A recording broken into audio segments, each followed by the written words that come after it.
Olá pessoal, bom dia a todos. Eu sou o Bruno Giardino, diretor de RI da Bemob. Estamos aqui hoje para mais uma teleconferência de resultados, dessa vez relativa ao segundo trimestre de 2026. Estão aqui comigo nossos diretores estatutários, Pedro Ripper, CEO, André Veloso, CFO, e João Stricker, CRO, além do Bruno Marques, que faz parte do nosso time de RI. Informamos a todos que, como de costume, essa apresentação está sendo gravada e que todos os participantes poderão nos ouvir durante a teleconferência, assim como visualizar os palestrantes e acompanhar a apresentação. Todos os participantes poderão acessar a tradução simultânea em inglês, caso preferirem.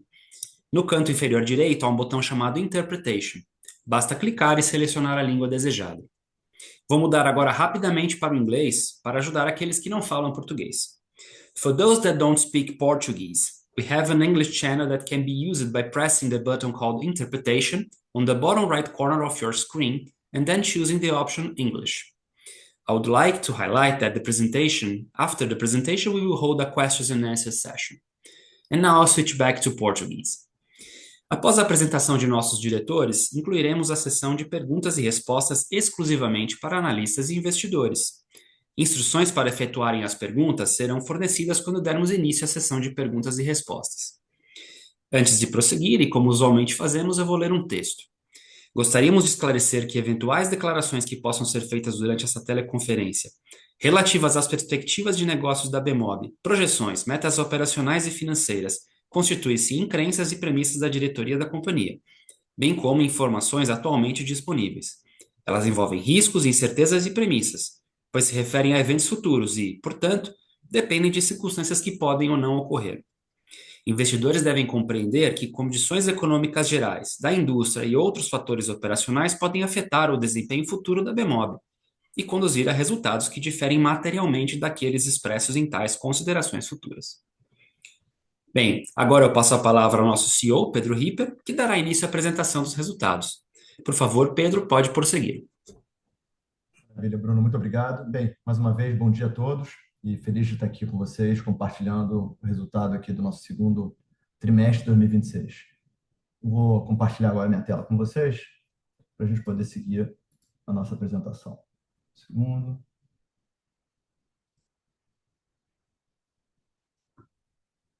Só mais uma tentativa, eu quero botar ele otimizado para vídeo. Settings. Bem, vamos ver se funciona. Tem um pequeno vídeo para vocês hoje. Bem, dando sequência aqui, a gente vai seguir um script muito parecido com o que a gente está acostumado, dividido em três partes. Um pouquinho mais de densidade um pouco na nossa parte de estratégia. A gente teve uma atualização relevante no nosso posicionamento, que eu acho que vale fazer uma pequena pausa para entender um pouco o que tem acontecido na transformação da Bemob, principalmente no viés de olhar para frente. Como de costume, antes da gente entrar nas métricas financeiras, a gente vai dar um pouco uma visão dos updates do negócio, algumas métricas como TPV, novos clientes, inovação de produtos, e por último, os resultados financeiros propriamente ditos. Sobre o ponto de estratégia, a gente teve um marco bastante importante. Para quem nos acompanha, desde o IPO há 5 anos atrás, a gente vem fazendo um processo de transformação bastante intenso, onde a gente fez uma aposta de entrar num segmento de pagamentos, que ele era bastante tímido e pequeno no início, e a gente marca esse trimestre agora no momento onde a gente posiciona não só uma nova marca, mas um momento onde a gente deixa de ser uma companhia que tinha um negócio de pagamentos para a gente se tornar uma companhia de pagamentos. Parece uma mudança sutil, mas tem bastante trabalho por trás disso e uma visão de futuro que a gente tem construído. Do ponto de vista de números, e aqui, de novo, acho que é só para dar uma pequena retrospectiva, a gente teve uma mudança bastante dramática nesses 5 anos dentro do IPO. A gente triplicou a receita. Estamos no caminho de quadruplicar até o final do ano, se aproximando de 1 bilhão de receita líquida. A gente praticamente triplicou em EBITDA e quase quadruplicou, ou melhor, mais do que quadruplicou os net incomes, e tivemos um bom retorno para acionistas na forma de dividendos, JCPs, tornando quase meio bilhão de reais nesse período. Agora, mais importante que os números, eu acho que a gente fez um trabalho bastante interessante de reconhecer os movimentos de mercado, entender principalmente as mudanças macros do Brasil digital, do Brasil mais com uma mudança muito dramática no ambiente de meios de pagamentos. E a gente fez uma guinada do ponto de vista de negócio, e eu acho que isso é representado sobre alguns KPIs que a gente trouxe aqui. A gente, nesse trimestre, passa uma marca importante, onde praticamente mais de dois terços, ou seja, 70% do nosso negócio hoje, já está concentrado na vertical de pagamento e software, que é essa grande aposta que a gente vem fazendo. A gente vem aumentando de maneira muito expressiva o volume de pagamentos processados. Nessa abordagem, a gente já está mais ou menos no run rate de quase 16 bi, 4 bi no último trimestre. A gente deixou de ser uma empresa monoindústria, a gente tinha um DNA muito forte em parcerias com as telcos no Brasil e no mundo, e aos poucos a gente veio aprendendo, se especializando em outras verticais para criar soluções de pagamento altamente aderentes ao desafio dessas indústrias.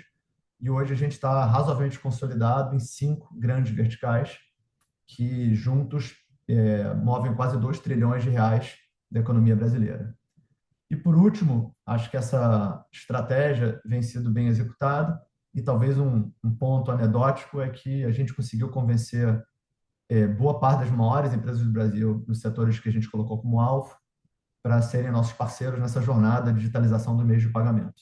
Então, acho que isso dá, de maneira muito resumida, alguns highlights dessa transformação que a gente conduziu nesses últimos anos. A gente também, nesse processo, fez um uso cirúrgico de M&As.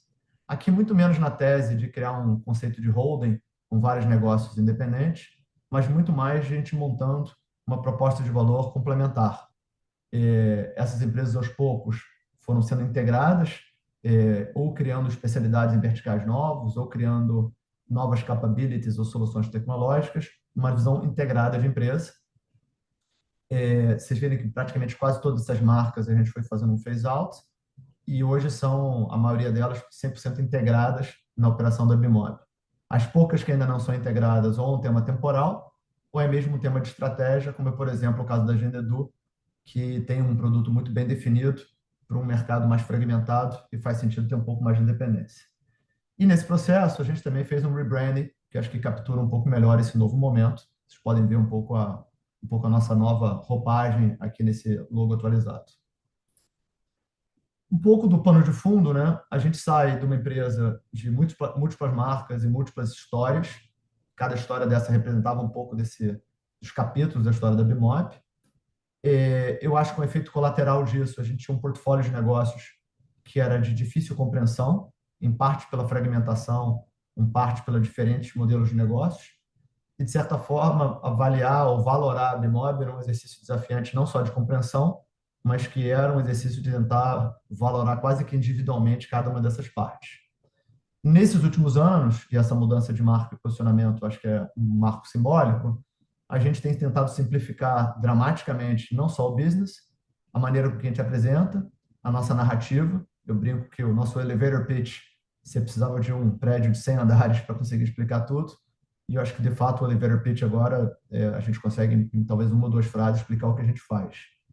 A gente, com isso, simplifica a arquitetura de produtos e ofertas e a gente, de certa forma, reposiciona o nosso posicionamento de forma mais alinhada ao nosso novo P&L. Com isso, também, a nossa ambição começa a ficar mais cristalizada e essa frase captura bem isso. A gente acha que pagamentos, principalmente num ambiente altamente digitalizado e agora, mais recentemente, habilitado por IA, ela traz a capacidade de pagamentos, que normalmente é um tema mais de back-office nas grandes empresas, virar um potencial diferencial competitivo. Para isso, obviamente, você tem que estar com pagamentos altamente alinhado à estratégia de uma empresa, e para você fazer isso, obviamente, tem alguns capabilities que a gente teve que desenvolver para conseguir entregar essa promessa. Esses capabilities, e que são elementos que a gente acaba diferenciando a Bimob, são principalmente 4 pilares. A primeira, que a gente já vem batendo nessa tecla há um bom tempo, é a tese da gente realmente entender profundamente alguns setores. A gente focou inicialmente, nos primeiros 4 anos, em setores que têm um fio condutor comum. São empresas de serviços recorrentes essenciais, normalmente empresas em setores regulados, e que tiveram uma espécie de gap, por serem setores universais, em adotar as novas tecnologias de pagamento. Mais recentemente, a gente entrou num quinto setor, que é o de ecossistemas, que são franquias, distribuidores e outros ecossistemas que, de certa forma, têm um modelo B2B2C. E essa especialização nos trouxe a capacidade, como eu comentei aqui, entender melhor as dores de cada um desses setores e amarrar soluções de pagamento que atendam essas dores. Acho que o segundo pilar é reconhecer esse mercado super fragmentado e de mudança muito rápido e como é que a gente pega essa complexidade e simplifica ela através de uma espécie de orquestração que a gente chama de pagamentos inteligentes, que é a capacidade de não só trazer múltiplos meios de pagamentos mais modernos, closed loops como no Pay, muitas das modalidades novas do Pix, novas modalidades de wallets, como você combina pagamentos, como você faz recorrência inteligente, modelos inteligentes de parcelamento, e como é que você pega isso tudo, orquestra, e você simplifica isso para quem cobra. O terceiro pilar é reconhecer que pagamento ele não acontece num vácuo. A jornada de pagamento, em especial nos serviços que nas indústrias que a gente atende, começam normalmente muito antes do pagamento em si, como, por exemplo, a entrega de uma fatura. Muitas das nossas indústrias, as faturas ainda são entregues em papel, ou, na melhor das hipóteses, um PDF em anexo que chega no teu e-mail, e não incomumente acaba na caixa de spam. Depois você tem um processo dos canais digitais, onde esse pagamento pode ser feito. Aí você tem, obviamente, o pagamento em si, e no final do dia você tem que ter temas como reconciliação, você tem temas como da baixa das contas para que elas serem de fato reconhecidas como pago. A gente aprendeu que muito do atrito que acaba destruindo o valor das empresas, ela acontece nessa cadeia mais estendida, e a Bimob, diferente de outras empresas de pagamento, ela acaba subindo na cadeia de user experience, ou seja, a gente toca nessa jornada, por exemplo, ajudando clientes a entregarem uma fatura digital via WhatsApp e fazendo o pagamento nesse próprio canal, e também, de certa forma, enfiando a mão na graxa e metendo a mão em sistemas legados, fazendo com que esse processo inteiro seja fluido. Então, esse é um terceiro elemento de diferenciação. E, por último, a gente, nos últimos 2 anos, acredita que IA, que ainda está muito no início da jornada, do que ainda está por vir, das mudanças que se vão causar, tem um potencial de profunda transformação, e a gente aqui não vai ser um follower, a gente acha que tem oportunidades enormes de hiperpersonalização no processo de arrecadação e cobrança, de você conseguir ter comportamentos preditivos para melhorar a conversão, até no limite mudar a maneira que as pessoas pagam contas usando agentes de IA que vão pagar contas em nome dos consumidores finais, e para isso os nossos parceiros, os billers, têm que estar preparados para isso. Então, esses 4 pilares são os fundamentos que nos permitem entregar essa ambição de transformar pagamento num diferencial competitivo, e essa nova roupagem da Bimob nada mais é que uma maneira de tentar conciliar um pouco a nossa marca e posicionamento com essa ambição que a gente veio construindo nos últimos 5 anos e que agora a gente se prepara para os próximos 5. Dito isso, eu vou passar um vídeo muito breve que tenta representar um pouquinho, numa narrativa simples, o que eu acabei de comentar com vocês. Vamos ver se aqui funciona no nosso Zoom. Vamos lá.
Bem, de novo, o vídeo é lúdico, mas eu acho que ele tenta capturar um pouco essa visão nova de maneira mais clara, ou seja, o tema da orquestração, o tema de simplificar, o tema de você olhar a jornada fim a fim e também a tese de você ser altamente especializado por indústria. Seguindo agora essa introdução um pouco mais longa que o usual, vamos para poucas atualizações. E começando por clientes. Como a gente sempre fala, a gente normalmente busca trabalhar com os líderes de cada setor. E no setor de educação superior, a gente teve vitórias muito importantes. A gente já tem a Edux no nosso portfólio, que é uma das top maiores empresas de educação superior do país, e a gente traz duas empresas muito interessantes como nossas novas parceiras. A Vitro também é uma das top 5 empresas do setor e é a líder em ensino à distância no Brasil. E a gente acaba de fechar uma parceria com eles depois de um processo longo de alinhamento estratégico. Mais recentemente, a FMU, um grupo menor, mas muito interessante, que acaba de ser adquirido pela Anima, também agora entrou no nosso portfólio de clientes, com isso ajudando a sedimentar um pouco a nossa presença nesse setor, que até então era um setor recente, que a gente está trabalhando há menos de um ano e meio. Um outro cliente que a gente está muito satisfeito, também depois de um longo processo de alinhamento de visão e de jornada digital, é a EGEA. Depois das conquistas da Sabesp, há praticamente há um ano, a gente parte para o segundo maior player, que também é um dos consolidadores desse setor, que está crescendo bastante no Brasil, tem um processo grande de privatização acontecendo, e a EGEA é um dos grandes consolidadores e uma das melhores empresas do Brasil nesse setor, e que reconhece o potencial de uma vez usar pagamento como diferencial competitivo. Ainda nessa sequência, a gente, em saúde, que talvez seja o setor caçula dos que a gente entrou há pouco tempo, a gente até então estava trabalhando com a Apvida, que a gente fechou mais ou menos um ano atrás e que começou a trazer os primeiros resultados nesse trimestre. A gente fechou recentemente com a Qualicorp. Junto com a Apvida, a Qualicorp são as duas empresas que têm o maior número de planos de seguros de saúde para pessoa física. Diferente da Apvida, que é uma seguradora integrada, a Qualicorp é uma administradora de benefícios, mas ela tem em comum que ambas cuidam do relacionamento de cobrança e de arrecadação com o consumidor final. Então, também é uma parceria de mais de 2 anos de construção que a gente agora finalmente pode anunciar. E por último, ainda que eu chamo de uma experiência, para quem acompanha a gente é bastante cauteloso na escolha de novos segmentos, na linha de segmentos de serviços essenciais recorrentes, um segmento que a gente já estuda há mais de um ano e meio, dois, é o segmento de administradores de condomínio. É uma das contas essenciais que nós pagamos ainda de uma maneira talvez assim, muito desacoplada com as tendências mais novas, primordialmente 90% boleto ainda. E a gente, com isso, fez uma parceria com a AXA, que é a terceira maior administradora de condomínios, uma presença muito forte no estado do Rio de Janeiro, para a gente junto construir uma experiência nova de arrecadação e cobrança de condomínios. Então, marca mais um vertical na família de verticais de serviços recorrentes.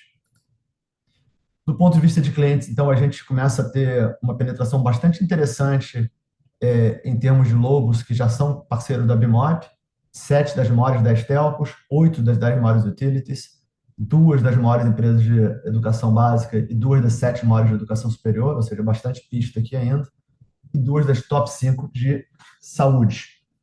Uma ressalva importante, quando a gente olha para esse slide de uma maneira mais rápida, dá a impressão que a gente, então, tem pouco espaço para crescer, dado que a gente já estaria, teoricamente, com boa parte dos principais clientes, mas isso aqui é uma visão talvez míope, porque quando a gente olha o potencial que a gente tem em cada uma dessas contas, dificilmente a gente está em mais do que 5, 10% em cada uma delas. E quando a gente faz um desacoplamento de onde tem vindo o nosso crescimento, normalmente 2/3 do nosso crescimento nos últimos trimestres tem vindo de crescimento em cima das contas atuais, o que demonstra que a gente tem muito espaço de crescimento onde a gente já entrou, e um pouco menos de 1/3 tem vindo em cima de novos logos. Então, se a gente parasse de conquistar clientes nesse momento, o que claramente não vai acontecer, a gente ainda teria o potencial de multiplicar a Bimob por 2 ou 3 ou até 4 vezes só na base de clientes atuais. Obviamente, o motor de crescimento é mais sofisticado que isso, ele é uma combinação de novos clientes, novos verticais e aumento de penetração nos clientes atuais. Mas eu acho que esse slide ele mostra um pouco a consistência de conseguir convencer os líderes de cada setor que essa proposta de valor que a gente está construindo, ela de fato tem mérito. Do ponto de vista de produtos, eu acho que tem 2 elementos de destaque que a gente finalizou a produção e a gente vai ter alguns cases vivos nos próximos 2 meses. A primeira é uma coisa que pouquíssimas empresas no Brasil oferecem. Até onde nós sabemos, nenhum player independente de pagamentos oferece isso. Talvez o Mercado Livre seja o único que eu conheço que faça isso de maneira ampla, mas faz isso para uso próprio, que é a capacidade de você ajudar o consumidor ao pagar uma conta, no nosso caso, ou no caso do Mercado Livre, de pagar um produto, você combinar mais de um meio de pagamentos. Pode parecer um detalhe, mas como o Brasil é um país, em média, de renda baixa, não é incomum as pessoas não terem saldo suficiente numa conta ou limite de crédito suficiente num cartão. Então, esse hábito de você combinar meios de pagamentos, ou parcelar um pedaço, pagar um pedaço com Pix, ou fazer combinações, eles são um outro instrumento para você destravar capacidade de pagamento e trazer conveniência para os clientes. E meio em mão dada disso, a gente também está trazendo uma inovação. A gente fez uma parceria com a Livelo, que hoje talvez tenha o plano de fidelidade mais abrangente em termos de classes sociais do Brasil. Você tem os planos muito focados no topo da pirâmide em milhagens, e você tem a Livelo com quase que 10 a 11 bi de pontos hoje na mão de consumidores, e a gente está com isso criando uma nova maneira desses pontos serem usados em pagamentos de conta. Então, gradualmente, vocês vão começar a ver, inicialmente em parceiros selecionados, mas em algum momento em todos os parceiros da Bmob, a capacidade no checkout de você não só combinar pagamentos, mas você automaticamente vai ter a sua conta Livelo associada, e se você tiver, hipoteticamente, sei lá, equivalente a R$ 60 numa conta de 100, você pode abater um pedaço da sua conta com pontos Livelo ou, eventualmente, pagar uma conta inteira com os pontos Livelo. Então, de novo, acho que são dois exemplos dessa cadência de estar sempre buscando maneiras de facilitar as pessoas a pagarem suas contas e reconhecendo um pouco essas dicotomias desse Brasil que é bastante heterogêneo. Bem, mudando para a terceira e última parte, falando agora um pouco dos resultados financeiros do trimestre. A gente, primeiro olhando uma métrica não exatamente financeira, mas é um bom leading indicator, que é o volume total de pagamento processado. A gente fez um crescimento bastante robusto, de 54%. Nesse caso aqui, a gente já agrega o nosso último vertical de marketplaces e ecossistemas, que veio através da aquisição da Paytime e agora da nossa ida mercado conjunta. E eu acho que nesse gráfico da direita você vê um pouco essa transformação, né? A primeira entrada em pagamentos foi focada em telecom. Agora, passados só 2 anos, praticamente os novos segmentos já são do tamanho de telecom. Telecom continua crescendo, mas é natural que setores mais novos tenham uma velocidade de crescimento maior. Acho que outro destaque aqui é que a gente tem conseguido se manter um take rate bastante saudável. A gente está mais ou menos flat numa visão ano contra ano. Essa queda ela é, de certa forma, esperada e comunicada.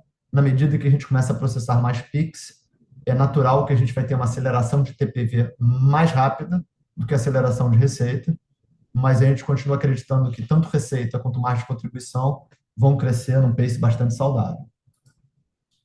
Do ponto de vista de, agora sim, crescimento de receita, tem algumas quebras, o slide parece um pouco complexo, o que a gente acaba fazendo alguns recortes. O primeiro recorte é a visão orgânica, e aí a gente olhando também uma visão neutra por variações cambiais, que acaba sendo uma melhor representação da velocidade real de crescimento do negócio, lembrando que a gente ainda tem próximo de 30% a 40% do nosso negócio rodando fora do Brasil.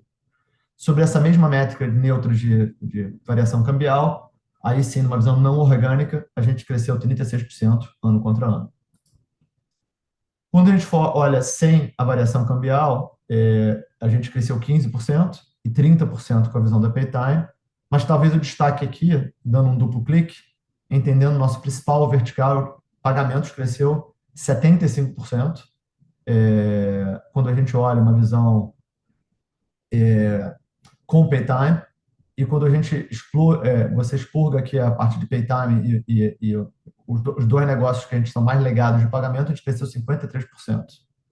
Então, de novo, é um crescimento bem robusto e principalmente puxado pela nossa principal vertical, que na essência é a nova Bmob. Do ponto de vista de quebra, seja internacional versus doméstica, como eu comentei aqui, a gente saiu no mix de 60-40, ou seja, o Brasil já estava a maioria do negócio há um ano atrás, mas como o pagamento ainda é muito concentrado no Brasil e pagamentos que crescem em uma velocidade muito acelerada, apesar da gente ter um crescimento absoluto na nossa linha internacional, o mix acaba mudando bastante, em parte por um pequeno vento negativo cambial, que, como a gente já falou, já foi refletido no resultado, mas principalmente pelo crescimento acelerado de pagamentos no Brasil. Quando a gente quebra por linha de negócio, aqui a gente vê o famoso 70% que eu comentei, a somatória de pagamento com software, cruza a linha de 70%, e os demais business originais mais maduros da Bimob estão pela primeira vez chegando a 30%. Ainda são negócios relevantes, ainda são negócios que têm uma boa resiliência, mas eles vão perdendo participação relativa. Dito isso, agora eu passo a palavra para o nosso CFO, o André Veloso, que vai poder comentar um pouco sobre as demais métricas financeiras. André, contigo. Obrigado, Pedro. Bom dia a todos. Prazer estar reunido com vocês mais uma vez aqui para a nossa apresentação de resultado. E dando sequência aqui à apresentação, né, pelo indicador de lucro bruto, a gente nota um crescimento ali de 12% de maneira orgânica e 21% combinado com a consolidação da Paytime, né, atingindo 155 milhões de reais, mas com leve declínio do ponto de vista de margem relativa. Isso se deve basicamente, né, na dimensão orgânica, por uma aceleração lá do ritmo de crescimento do business de pagamento, né, com um mix de soluções de lucratividade um pouquinho menor do que observada no ano anterior, ao passo que quando a gente apresenta os números consolidados com Paytime, em função dessa nova companhia, né, recém-consolidada no grupo, performar, né, com índices de lucratividade menores do que o da Bemob, eles acabam pressionando um pouco o nosso resultado consolidado. Observação válida aqui também é que numa comparação tri contra tri, a gente basicamente manteve a margem relativamente estável e, na nossa avaliação, bem saudável para a execução do nosso plano de negócio a médio e longo prazo. No slide seguinte, Pedro, por favor, a gente apresenta o indicador de OPEX, né, que de maneira orgânica cresceu 3% e consolidado com Paytime 10%, atingindo pouco mais de 75 milhões de resultado de OPEX. Nesse caso aqui, a gente levamos carona em um vento a favor do ponto de vista de câmbio, mas que associado a um maior controle de gastos aqui pela companhia, a gente acabou tendo condições de diluir, de certa forma, todos os investimentos para reforço, né, de estrutura ocorridos no segundo semestre do ano anterior e manter um ritmo de crescimento de despesa num patamar bem aquém do observado do ponto de vista de receita. E aí, consequentemente, como a gente vai ver no slide seguinte de EBITDA, o EBITDA cresce num ritmo mais acelerado, né, do que a receita, 24% de maneira orgânica e 33% consolidado com Paytime. E nesse caso, do ponto de vista de margem relativa, nas duas dimensões a gente conseguiu oferir uma expansão de margem, né? No consolidado 34,9% e no orgânico ali quase 37% de margem. No slide seguinte, Pedro, trazemos aqui o EBITDA menos CAPEX, né? E aqui eu acho que vale um pequeno comentário. Muitas vezes a gente acaba ficando com a sensação, né, de que o mercado passa batido por esse indicador, mas na nossa opinião se trata do indicador que eu acho que melhor reflete, entendeu, a performance operacional da Bemob. Isso porque, dado que o grosso, né, do nosso CAPEX ele é concentrado na ativação de mão de obra, né, de projetos do pessoal de TI e produtos, para evitar qualquer tipo de discussão de alocação entre OPEX e CAPEX, esse indicador já captura tudo. E não deixa de ser uma excelente proxy, né, da capacidade nossa de geração de caixa operacional. E aí, impressionante a gente vê a capacidade que a companhia tem, dado o seu modelo de negócio e alavancagem operacional, da gente melhorar esse indicador ao longo do tempo, na medida em que o CAPEX nitidamente tem crescido, né, num patamar menor do que o EBITDA. Então, tanto na dimensão orgânica quanto na consolidada, a gente basicamente está num patamar aí de conversão de caixa de 81%, muito saudável, e a tendência é que a gente continue também de maneira gradual melhorando a performance desse indicador ao longo do tempo.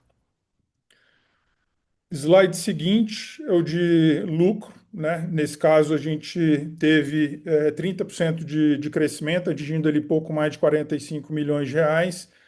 E isso veio, obviamente, não só pela melhor performance operacional, quanto também já pelo efeito do JCP pago no trimestre anterior, que parcialmente compensado também por um menor resultado financeiro auferido nesse período, na medida em que a gente tem, desde o ano passado, né, retornado muito caixa para os acionistas e isso tem diminuído muito o estoque de caixa que a gente tem à disposição e, de certa forma, melhorando nossa estrutura de capital. Então, isso responde pelo lucro líquido. E aí, por fim, a nossa posição de caixa no slide seguinte, né, do ponto de vista operacional, a gente notou um aumento de 44 milhões, né, puxado pelo indicador lá de EBITDA menos CAPEX que eu acabei de comentar, uma leve injeção de capital de giro no nosso negócio, né, com destaque para BU de pagamentos, que é o grande motor de crescimento da companhia. E quando a gente olha o fluxo de caixa livre, né, que caiu 21 milhões comparativamente ao trimestre anterior, isso ocorreu basicamente pelo fato da gente ter direcionado pouco mais de 60 milhões de reais a iniciativas, né, de retorno para o acionista, principal delas ali, que foi a recompra da maior parte da posição que a gente tinha do swap via movimento de recompra de ações, além dos 16 milhões de reais de JCP também declarados e pagos no segundo TRI. Adicionalmente, a gente teve o pagamento de ajuste de preço, né, da aquisição da Paytime ocorrida no final do ano, e esse desmonte da posição de swap a que eu me referi há pouco trouxe, né, um ajuste de caixa positivo no desmonte, que representa esses 5,6 milhões de reais, fazendo com que a gente encerrasse a posição de 30 de junho com 328 milhões em caixa. Último comentário aqui, né? Acabamos de declarar mais uma tranche de JCP de 16 milhões a serem pagos agora até o final desse mês, em linha com a política de 100% de payout que a gente determinou para esse exercício. Com isso, agradeço mais uma vez a participação de todos no nosso resultado e passo a palavra ao Pedro Ripper, que vai fazer as suas considerações finais. Muito obrigado. Perfeito, André. Vamos lá para a gente fechar e ter uns minutos para perguntas e respostas. Então, de novo, um trimestre forte. Eu acho que da parte de números, o destaque, mais uma vez, vem com pagamentos, que está numa batida bastante acelerada.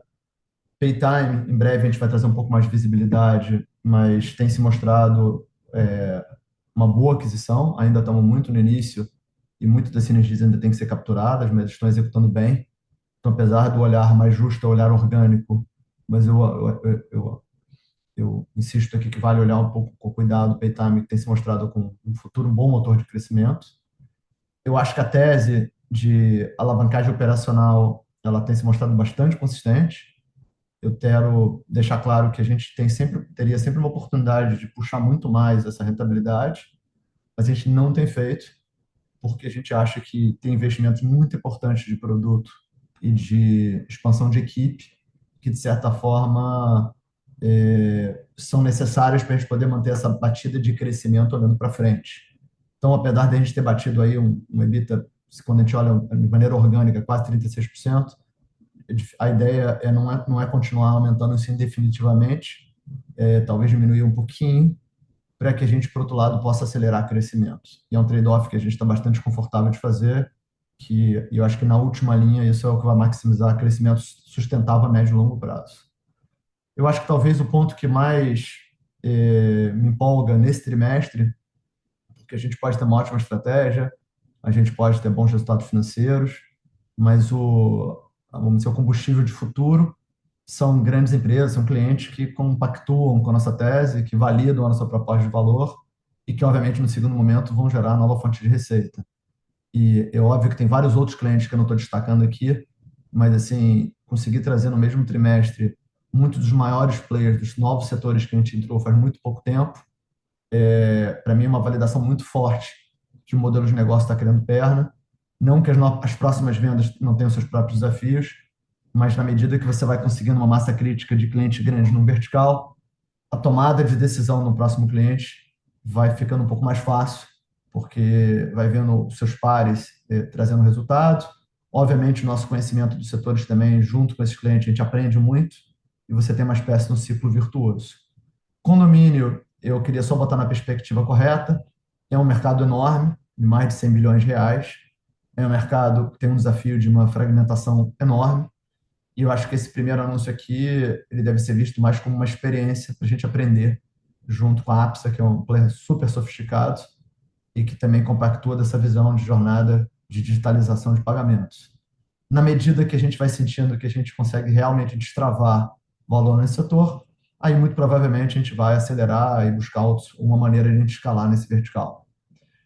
E acho que, por último, a gente continua muito convicto, né, que tem uma jornada enorme ainda de produto e inovação.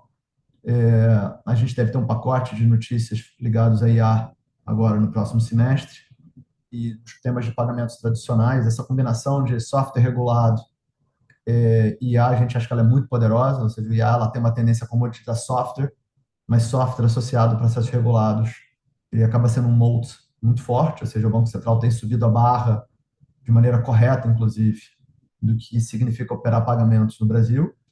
E a, por outro lado, é um booster de produtividade e de inovação de novos modelos de negócios. Então, de novo, é um trimestre que a gente trouxe produtos que a gente acha que vão nos diferenciar bastante para frente e tem aí um belo pipeline para frente.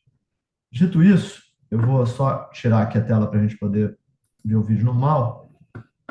Deixa eu dar um stop share aqui. E, Bruno, talvez você possa nos ajudar aqui para a gente entrar nas perguntas e respostas, por favor. Legal, Pedro, obrigado. Vamos iniciar então o nosso Q&A. Primeira pergunta é do Bernardo Gutmann, da XP. Vou liberar seu microfone, Bernardo. Bom dia, Pedro, André, Stricker, Bruno. Obrigado pelo espaço aqui para perguntar e parabéns pelos resultados e também pelos novos contratos que vocês conquistaram. Pedro, eu queria começar discutindo um pouquinho esse mercado de condomínios, né? E a minha percepção, e eu acho que você chegou a comentar isso na matéria do Brasil Journal, né? Que essa vertical exige um playbook diferente, porque é um mercado muito fragmentado e vocês teriam que chegar a centenas de administradores para ganhar escala. Como vocês estão pensando em resolver isso? Dá para criar algum modelo de distribuição ou de parceria que permita escalar sem aumentar muito o CAC e estrutura comercial? Ou necessariamente vai ser uma construção mais gradual mesmo? Porque o TAM parece bem relevante aqui nessa vertical. E eu tenho uma segunda pergunta aqui, se eu já puder emendar. A gente conversou recentemente sobre as iniciativas da Bemob em AI e você foi bastante cauteloso em não colocar monetização de curto prazo na tese e falou que o impacto mais imediato deveria aparecer primeiro em produtividade. Passado mais um tri, o que evoluiu mais rápido do que você imaginava? Já existe alguma iniciativa em que você começa a enxergar uma ponte mais concreta entre esses ganhos de produtividade e impacto financeiro? Obrigado. Legal, Bernardo. Primeiro, sim, bacana, você que acompanha a gente há um bom tempo, ver que o nosso modelo está tomando forma. E aí, deixa eu endereçar as tuas duas perguntas aqui. Condomínio é um tema que a gente já estuda pelo menos há um ano e meio. E começando por que nos entusiasma e depois um pouco, talvez, o desafio.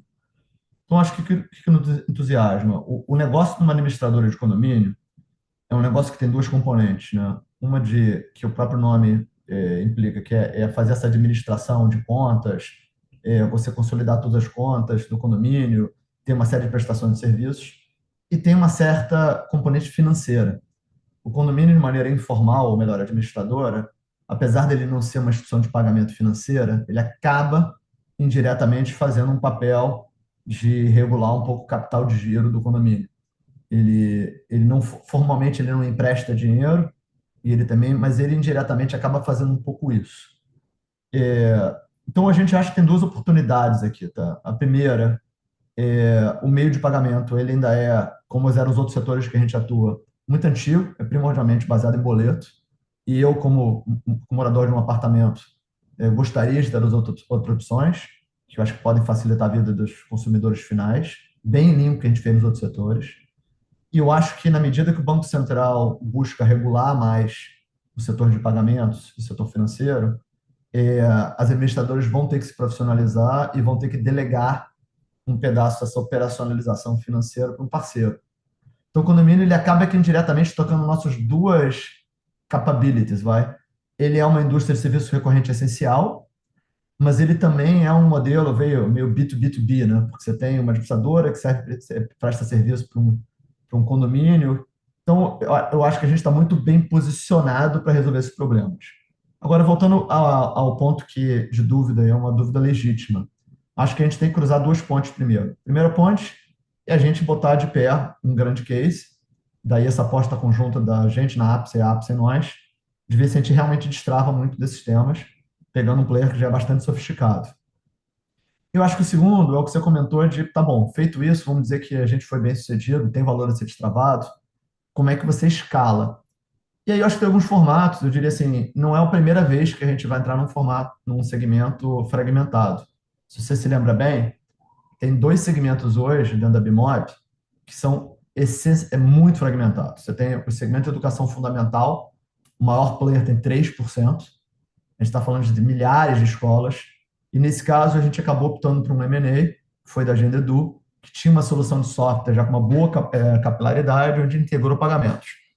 E a gente fez uma coisa muito parecida com a antiga 7AZ, que aliás esse trimestre a gente acabou de integrá-lo 100% e comprar os outros 49%, para o mercado de provedores de acesso de internet, que são 15 mil provedores.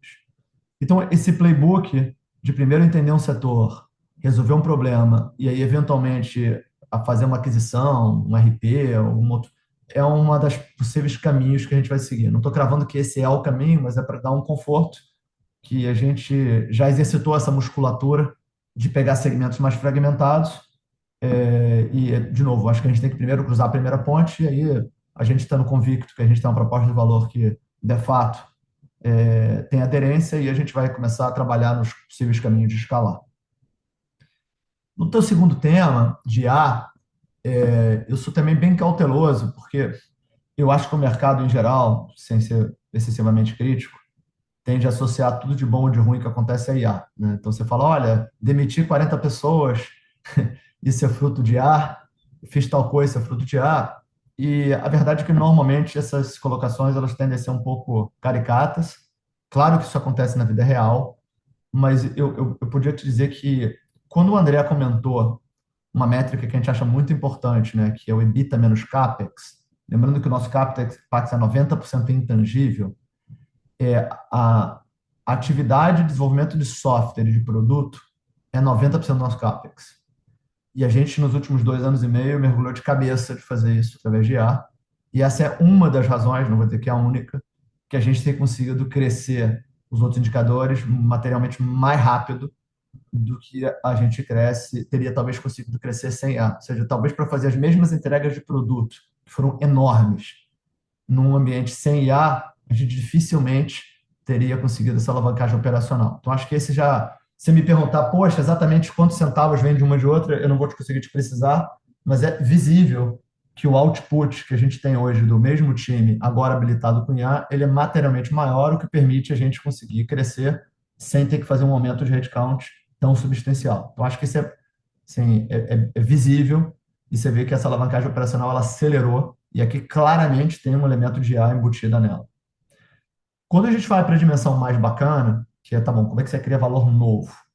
Eu diria que você tem a iniciativa que está tomando mais forma é a iniciativa de você fazer a migração, ou melhor, a convergência de duas atividades que normalmente, nos nossos grandes parceiros e clientes, são feitas de maneiras separadas.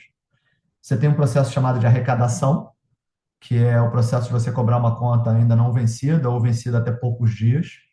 E normalmente se arbitra que a partir de um determinado número de vencimentos, você entra numa espécie de um modus operandi que você chama de cobrança. A verdade é que essa quebra é uma quebra arbitrária e que hoje essa segundo elo ela é feita por empresas especializadas no mundo pré-IA. E na medida que a gente tem boa parte desse capability dentro de casa, a gente começa a morder dentro do nosso take rate um pedaço desse mercado endereçável. Então isso já está acontecendo, já tem um pedaço da nossa receita que vem disso. Eu acho que seria ainda excessivamente vendedor dizer exatamente o que veio de IA, porque essas coisas são muito mais fluidas, mas eu te digo com segurança que isso sem IA não teria sido possível. Ou seja, a gente não tem o viés de construir um call center de cobrança na Bemob em pleno 2026, e a nos possibilitou entrar num segmento novo, que a gente ainda está muito no início, é uma jornada longa, mas que a gente acha que essas duas indústrias de pagamento e cobrança tendem a virar uma coisa só, e a gente está muito bem posicionado para morder um pedaço desse mercado. Tem várias outras frentes, mas eu não vou dar spoiler. Eu acho que no devido momento, na medida que a gente for lançando, tendo resultados concretos, a gente faz uma marra melhor entre iniciativas e, dentro do possível, que números que essas iniciativas já estão associadas. Bernardo, não sei se eu saí pela Não, tangente ou se respondeu. conversar. Super claro, Pedro. Obrigado e nos vemos semana que vem na CEO Conference. Sem dúvida, vou estar lá. Obrigado. Bruno. Obrigado, Bernardo. Passando para a nossa segunda pergunta, que é do Leonardo Sintra, do Itaú. Leonardo, pode fazer a sua pergunta. Muito obrigado. Bom dia, Pedro, André, Stricker, Bruno. Obrigado por pegar as perguntas aqui. Parabéns pelos resultados. A minha primeira pergunta, eu queria explorar um pouquinho sobre esses clientes novos que vocês anunciaram, né? O quanto que a gente pode esperar de contribuição e ramp-up pensando em 2027 desses clientes, dado que a maioria deles, né, tirando a parte de condomínios, são em setores que vocês já têm exposição e já têm expertise para rampar. Quais que vocês estão mais animados e como pensar nessa maturação e contribuição para o TPV ali em 2027? E a segunda, eu queria explorar um pouquinho sobre o Paytime. Acho que você comentou um pouquinho, né, Pedro, aqui no final da sua fala, que você vai dar mais disclosure em breve, mas se vocês puderem comentar esses primeiros sinais aqui de parceria, esses primeiros passos de integração, tanto do ponto de vista de captura de sinergia em top line e o que vocês veem de margem ainda para ser destravado na companhia, se eventualmente escalar para clientes um pouquinho maiores e melhorar o take rate ali da Paytime como contribuição para o consolidado. Acho que seria legal pegar um pouquinho essas primeiras impressões. Obrigado. Perfeito, Léo. Obrigado pelas perguntas. Vamos lá. Em relação à primeira, vamos lá. Você está certo que, na medida que você pega novos parceiros, né, novos clientes em setores que a gente já tem um entendimento, você começa a ter um pouco mais de previsibilidade, né? Eu lembro quando a gente entrou no primeiro cliente em saúde, tinha um grande ponto de interrogação, como é que ele se ia comportar. Os primeiros foram algumas Unimed, que é uma confederação, né, de algumas pequenas. O resultado era muito bom, mas eram empresas relativamente pequenas. Então ficava aquela dúvida, será que se a gente consegue destravar o mesmo valor, consequentemente capturar um pouquinho numa empresa grande? A Pivida foi um destaque, a gente não quebra por cliente, mas ela foi um elemento importante aqui no Q2 e vai ser no Q3, sem dar nenhum tipo de guidance no Q3, mas ele vai ter uma contribuição importante.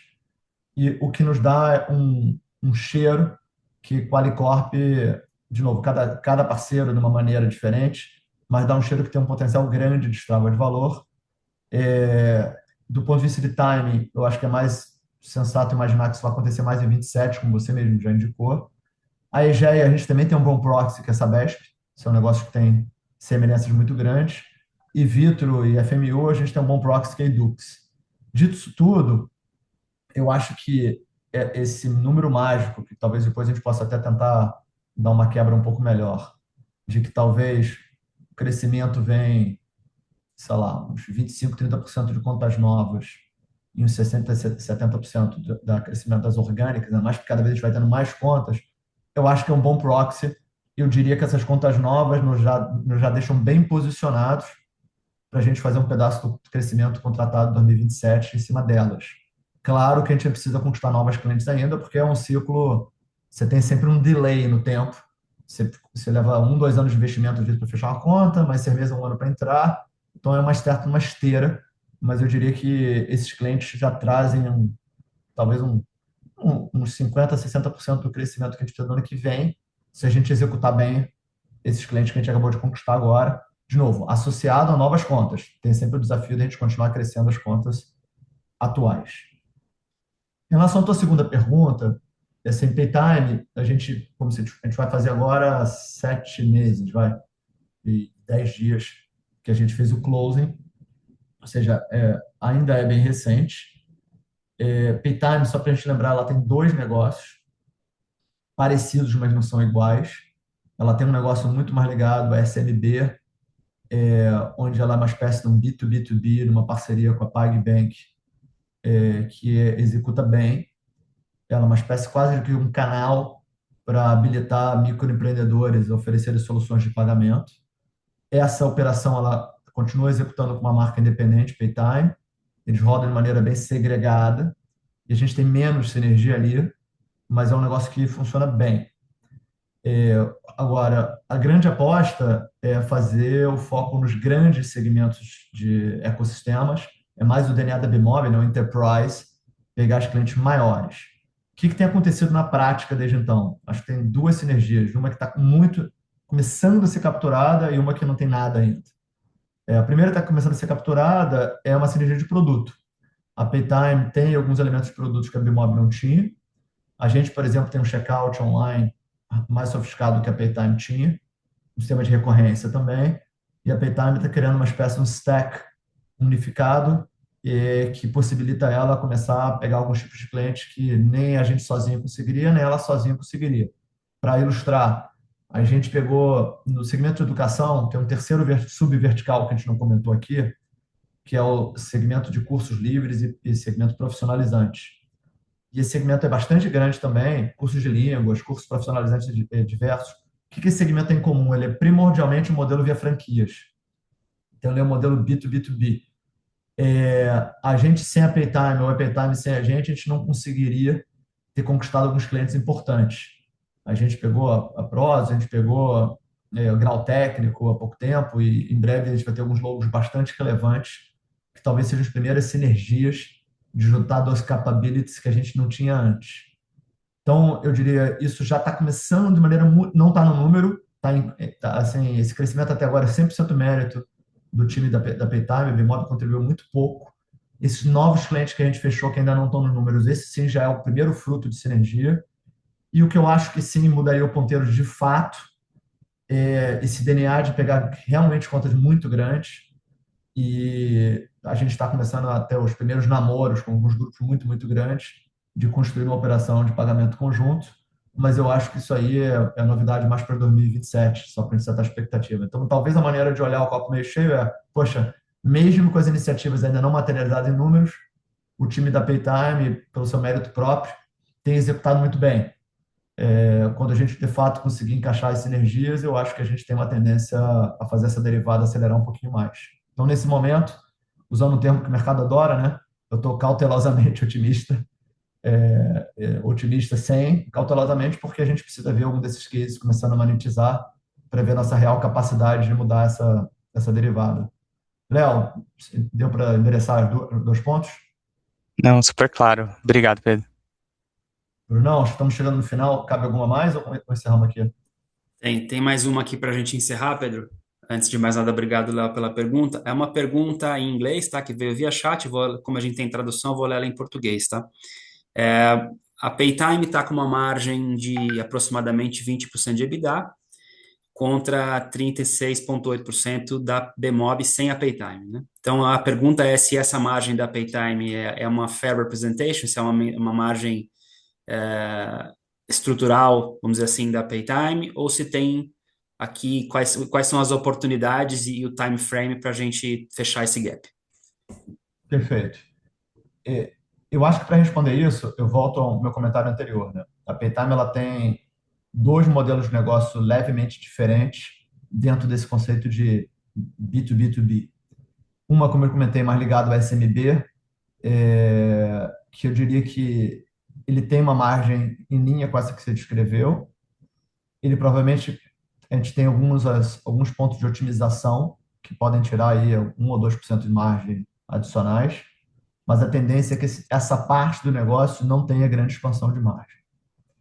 Por outro lado, na medida que a gente vai para clientes maiores, é contraintuitivo, né? Porque normalmente clientes maiores é mais apertado em margem, mas clientes maiores a gente tem uma contribuição de valor maior a fazer, mais em linha com o que a própria Bmob faz em outros setores.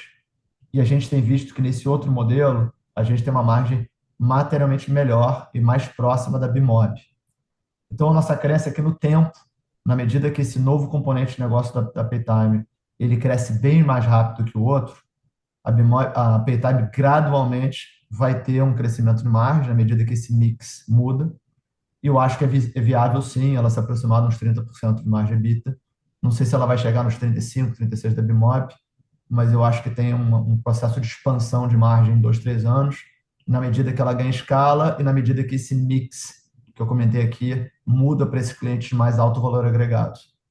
Então, essa é o que a gente acredita. Os primeiros contratos reforçam isso, mas é natural que a gente tem que ver esse filme se desenrolar um pouquinho mais para poder falar isso com mais segurança.